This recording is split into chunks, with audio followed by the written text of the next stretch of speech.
The Telltale Heart by Edgar Allan Poe. True. Nervous. Very, very dreadfully nervous I had been and am. But why will you say that I am mad? The disease had sharpened my senses, not destroyed, not dulled them. Above all was the sense of hearing acute. I heard all things in heaven and in earth. I heard many things in hell. How, then, am I mad? Hearken, and observe how healthily, how calmly I can tell you the whole story. It is impossible to say how first the idea entered into my brain, but once conceived, it haunted me day and night. Object there was none. Passion there was none. I loved the old man. He had never wronged me. He had never given me insult. For his gold I had no desire. I think it was his eye. Yes, it was this. He had the eye of vulture, a pale blue eye, with a film over it.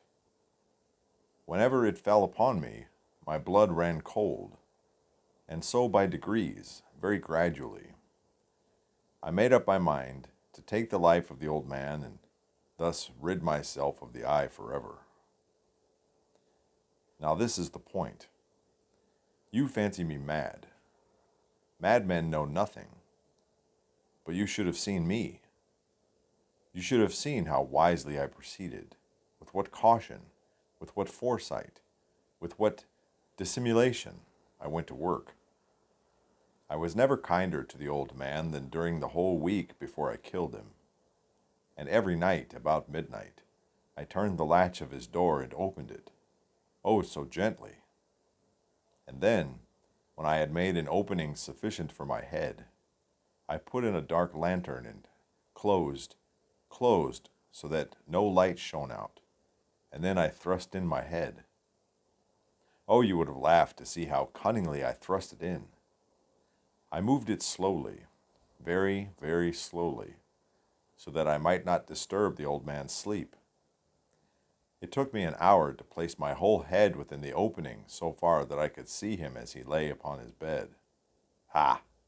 Would a madman have been so wise as this? And then, when my head was well in the room, I undid the lantern cautiously. Oh, so cautiously, cautiously, for the hinges creaked. I undid it just so much that a single thin ray fell upon the vulture eye. And this I did for 7 long nights. Every night, just at midnight. But I found the eye always closed, and so it was impossible to do the work, for it was not the old man who vexed me, but his evil eye.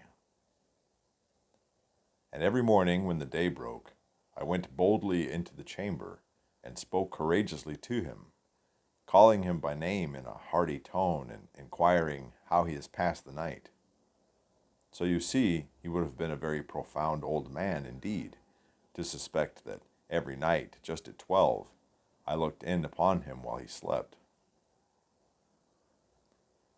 Upon the 8th night, I was more than usually cautious in the opening of the door. A watch's minute hand moves more quickly than did mine. Never before that night had I felt the extent of my own powers, of my sagacity. I could scarcely contain my feelings of triumph. To think that there I was, opening the door, little by little, and he not even to dream of my secret deeds or thoughts. I fairly chuckled at the idea, and perhaps he heard me, for he moved on the bed suddenly, as if startled. Now you may think that I drew back, but no. His room was as black as pitch with the thick darkness, for the shutters were close fastened through fear of robbers. And so I knew that he could not see the opening of the door, and I kept pushing it on steadily, steadily. I had my head in, and was about to open the lantern, when my thumb slipped upon the tin fastening, and the old man sprang up in bed, crying out, "Who's there?" I kept quite still and said nothing. For a whole hour I did not move a muscle, and in the meantime I did not hear him lie down. He was still sitting up in the bed listening, just as I have done night after night, hearkening to the death watches in the wall. Presently I heard a slight groan, and I knew it was the groan of mortal terror. It was not a groan of pain or of grief. Oh no. It was the low, stifled sound that arises from the bottom of the soul when overcharged with awe. I knew the sound well. Many a night, just at midnight, when all the world slept, it has welled up from my own bosom, deepening, with its dreadful echo, the terrors that distracted me. I say I knew it well. I knew what the old man felt and pitied him, although I chuckled at heart. I knew that he had been lying awake ever since the first slight noise, when he had turned in the bed. His fears had been ever since growing upon him. He had been trying to fancy them causeless, but could not. He had been saying to himself, "It's nothing but the wind in the chimney. It's only a mouse crossing the floor." Or, "It's merely a cricket which has made a single chirp." Yes, he had been trying to comfort himself with these suppositions, but he had found all in vain, because death, in approaching him, had stalked him and his black shadow before him, and enveloped the victim, and it was the mournful influence of the unperceived shadow that caused him to feel, although he neither saw nor heard, to feel the presence of my head within the room. When I had waited a long time very patiently without hearing him lie down, I resolved to open a very, very little crevice in the lantern. So I opened it. You cannot imagine how stealthily, until at length a single dim ray, like the thread of a spider, shot from out the crevice and fell full upon the vulture eye. It was open, wide open, and I grew furious as I gazed upon it.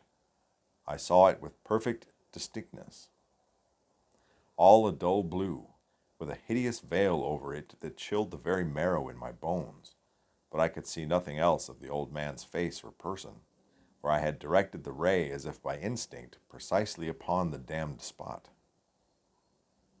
And have I not told you that what you mistake for madness is but over-acuteness of the senses?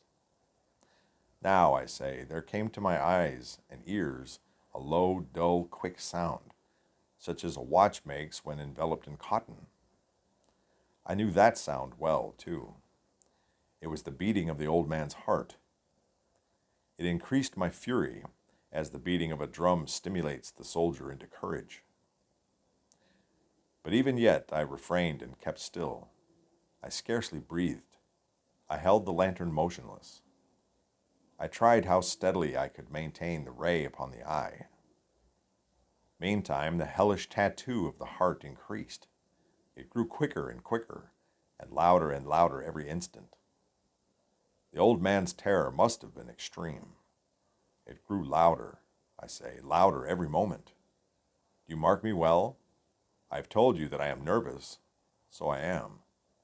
And now, at the dead hour of the night, amid the dreadful silence of that old house, so strange an hour of the night, amid the dread silence of the house, so strange a noise as this excited me to uncontrollable terror. Yet for some minutes longer I refrained and stood still. But the beating grew louder. I thought the heart must burst. And now a new anxiety seized me. The sound would be heard by a neighbor. The old man's hour had come. With a loud yell, I threw open the lantern and leaped into the room. He shrieked once only. In an instant, I dragged him to the floor and pulled the heavy bed over him. Then I smiled gaily to find the deed so far done. But for many minutes, the heart beat on with a muffled sound. This, however, did not vex me. It would not be heard through the wall. At length it ceased. The old man was dead. I removed the bed and examined the corpse. Yes, he was stone dead. I placed my hand upon the heart and held it there many minutes. There was no pulsation. He was stone dead. His eye would trouble me no more. If still you think me mad, you will think so no longer when I describe the wide precautions I took for the concealment of the body. The night waned, and I worked hastily, but in silence. First of all, I dismembered the corpse. I cut off the head and the arms and the legs. I then took up 3 planks from the flooring of the chamber and deposited all between the scantlings. I then replaced the boards so cleverly, so cunningly, that no human eye, not even his, could have detected anything wrong. There was nothing to wash out, no stain of any kind, no blood spot whatever. I had been too wary for that. A tub had caught all. Ha ha! When I had made an end of these labors, it was 4 o'clock, still dark as midnight. As the bell sounded the hour, there came a knocking at the street door. I went down to open it with a light heart, for what had I now to fear? There entered 3 men who introduced themselves with perfect suavity, as officers of the police. A shriek had been heard by a neighbor during the night. Suspicion of foul play had been aroused. Information had been lodged at the police office, and they, the officers, had been deputed to search the premises. I smiled. For what had I to fear? I bade the gentleman welcome. The shriek, I said, was my own in a dream. The old man, I mentioned, was absent in the country. I took my visitors all over the house. I bade them search well. I led them at length to his chamber. I showed them his treasures, secure, undisturbed. In the enthusiasm of my confidence, I brought chairs into the room and desired them here to rest for their fatigues, while I myself, in the wild audacity of my perfect triumph, placed my own seat upon the very spot beneath which reposed the corpse of the victim. The officers were satisfied. My manner had convinced them. I was singularly at ease. They sat, and while I answered cheerily, they chatted of familiar things. But ere long I felt myself getting pale and wished them gone. My head ached, and I fancied a ringing in my ears. But they still sat, still and chatted. The ringing became more distinct. It continued and became more distinct. I talked more freely to get rid of the feeling, but it continued and gained definiteness, until at length I found that the noise was not within my ears. No doubt I grew very pale, but I talked more fluently and with a heightened voice. Yet the sound increased, and what could I do? It was a low, dull, quick sound, much like a sound as a watch makes when enveloped in cotton. I grasped for breath, and yet the officers heard it not. I talked more quickly, more vehemently, but the noise steadily increased. I arose and argued about trifles, in a high key and with violent gesticulations, but the noise steadily increased. Why would they not be gone? I paced the floor to and fro with heavy strides, as if excited to fury by the observations of the men, but the noise steadily increased. Oh God, what could I do? I foamed, I raved, I swore. I swung the chair upon which I had been sitting, and grated it upon the boards, but the noise arose over all and continually increased. It grew louder, louder, louder, and still the men chatted pleasantly and smiled. Was it possible they heard not? Almighty God! No, no! They heard, they suspected, they knew. They were making a mockery of my horror. This I thought, and this I think. But anything was better than this agony. Anything was more tolerable than this derision. I could bear those hypocritical smiles no longer. I felt that I must scream or die, and now, again, hark! Louder, louder, louder! Villains! I shrieked. Dissemble no more. I admit the deed. Tear up the planks. Here, here. It's the beating of his hideous heart.